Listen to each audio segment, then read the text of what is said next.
मैं तुम्हारे सामने मेरा एक नया वीडियो लेकर आया हूँ और इस वीडियो में हम लोग भारत के एक नए मिशन के बारे में बात करने वाले हैं जो कि ऑपरेशन अजय।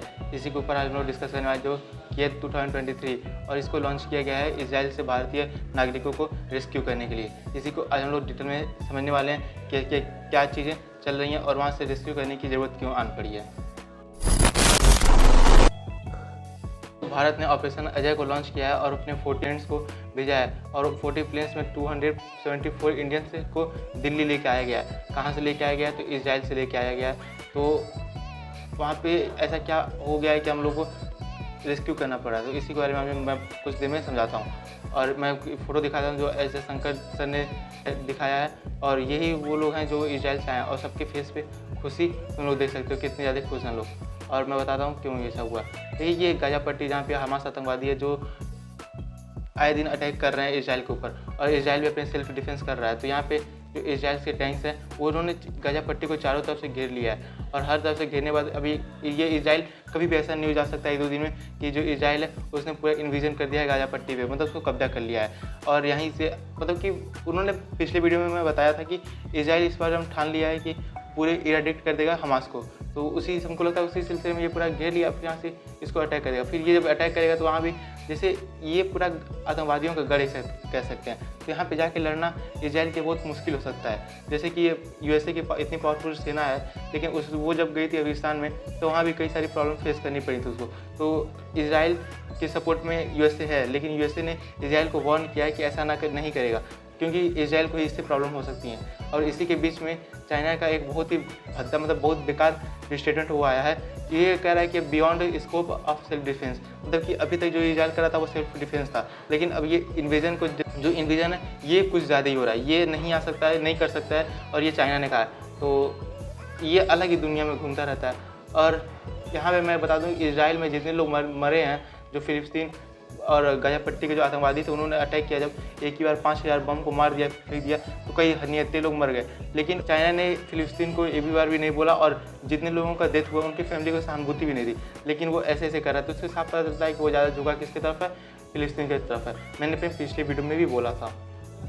जहाँ पे इस टाइम पे देखते हैं पूरी दुनिया एक तरफ है और सब लोग आतंकवाद के मिल के लड़ रहे हैं, लेकिन ये अलग ही दुनिया है क्योंकि ये भाई पाकिस्तान का पिता है। तो पाकिस्तान आतंकवादी देशी है तो भाई इसको सपोर्ट करेगा ही करेगा।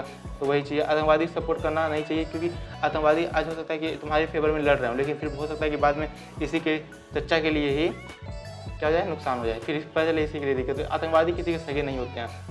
इसी भी इजराइल से आया है स्टेटमेंट कि ये इजराइल कह रहा है कि हम बहुत ही डिसअपॉइंटेड हैं चाइना के स्टैंड को लेकर जो अटैक हुआ है। तो उसके ऊपर लेकर ये इजराइल कह रहा है कि हम बहुत ही डिसअपॉइंटेड हैं। तो भाई जाहिर सी बात होगा ही होगा।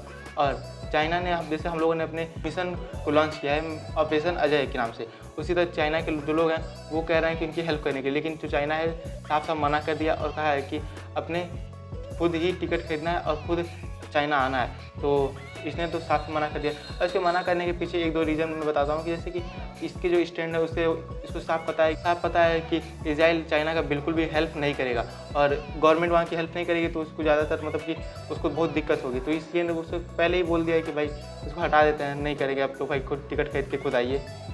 ये भी जो और यहाँ पे मैं एक चीज़ और ऐड कर दूँ कि भारत और चाइना में जो रिसोर्सेज हैं वो बहुत ही ज़्यादा का डिफरेंस है। चाइना हर चीज़ में आगे है लेकिन वो अपने देश के लोगों को बचा नहीं पा रहा। लेकिन अब सोच सकते हैं हम लोग कितने अच्छे देश में हैं, भारत जैसे देश में जो यूक्रेन से भी हम लोगों ने निकाल लिया और फिर से इजराइल में भी अब हम लोग वहाँ से भी निकाल रहे हैं। तो हम लोग बहुत खुशनसीब हैं कि भारत जैसा देश मिला। और यहाँ पे बता यूएसए ने भी एमरजेंसी ऑफ इवैक्यूएशन को लॉन्च कर दिया है। और मतलब कि ये भी बहुत बड़ी स्केल पे नहीं है लेकिन तब भी अपने जो नागरिक हैं उनकी सुरक्षा के लिए इन्होंने किया है। तो हर देश कुछ ना कुछ चाहते हैं कि भाई करके अपने लोगों को जल्द से जल्द वहाँ से बाहर निकालना।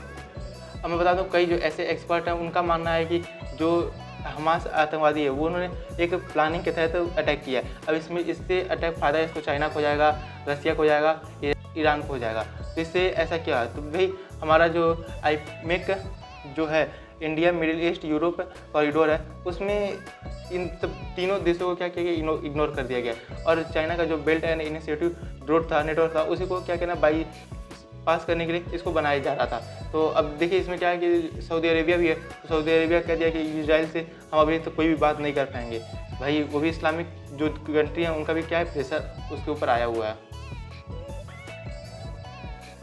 अब इसी बीच एक बहुत ही शॉकिंग न्यूज़ आई है कि जो पुतिन है वो जो है चाइना में जा सकते हैं और ये शी जिनपिंग से मिल सकते हैं। अब मैं इस बात से शौक हूँ कि भारत और पुतिन का जितने भी मतलब कि मीटिंग्स है उसको सब धीरे धीरे पोस्टपोन होते जा रहा है। अब काफ़ी टाइम से भारत में आए नहीं है, लेकिन ये इस बार चाइना जाएंगे। हो सकता है कि हमास इजराइल कॉन्फ्लिक्ट के ऊपर इन लोगों का जॉइंट स्टेटमेंट भी आ जाए कि कैसे इसको इन्वेजन को रोका जा सकता है। और मैं ये चीज़ बता देता हूँ कि ऑपरेशन अजय भारत ने लॉन्च किया, उसमें 274 इंडियंस को बचा लिया गया है और उसको सेफली भारत में ला दिया गया है। तो ये रहा आज का टॉपिक। अगर वीडियो पसंद है तो वीडियो को लाइक कमेंट जरूर करें। और अभी तक मेरे चैनल अंश लाल सच जो सब्सक्राइब नहीं किया, मेरे चैनल को सब्सक्राइब करें। फिर मिलते हैं इसके नेक्स्ट वीडियो में। तब तक कि जय हिंद, जय भारत, जय श्री राम।